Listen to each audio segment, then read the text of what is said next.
মটরশুঁটির চাটনি পিসবো, তার জন্যে রসুন নিয়েছি, টমেটো দুটো আর ধনেপাতাও কেটে নিয়েছি। দেখতে থাকো তোমরা আমার রেসিপিটা।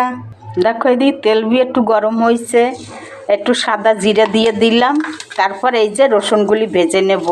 আমি দুটো কাঁচা লঙ্কা দেবো, শুকনো লঙ্কা ফোড়নে দেবো, এখন দেব না। দেখো রসুনটা আমি একটু ভেজে নিলাম, মটরটা দিয়ে দিলাম। এই দেখো এটা একটু ভেজে নেব। দেখো ভাজা হয়ে গেছে, এবার টমেটোটা দিয়ে দেব।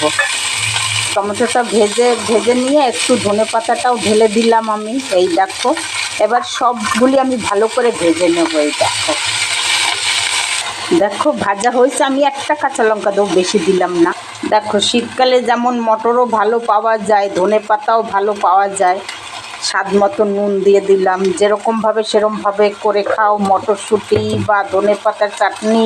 দেখো আমার হয়ে গেছে, এবার বন্ধ করে দেবো, ঠান্ডা হতে দেবো। এবারে দেখো আমার এটা ঠান্ডা হয়েছে। ভাজার সময় আমি আদাটা দিই নাই, এখন দিয়ে দিলাম। এটাও ভালো হবে, খারাপ হবে না।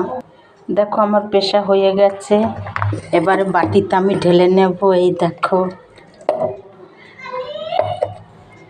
দেখো আমার চাটনির কালার দেখো কত সুন্দর হয়েছে। এদের দেখো একটা শুকনো লঙ্কা দিয়েছি, তেল হয়ে গেছে, একটু সর্ষে দিয়ে দিলাম। আর এই দেখো সর্ষেটা হয়ে গেলে কারি পাতা দিয়ে দিলাম।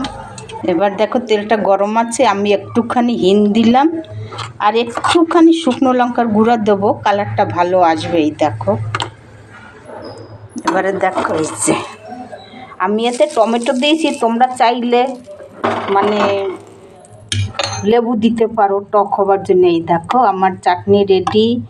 তোমরাও একবার বাড়িতে এরম করে খেয়ে দেখবে, আশা করি তোমাদেরও ভালো লাগবে।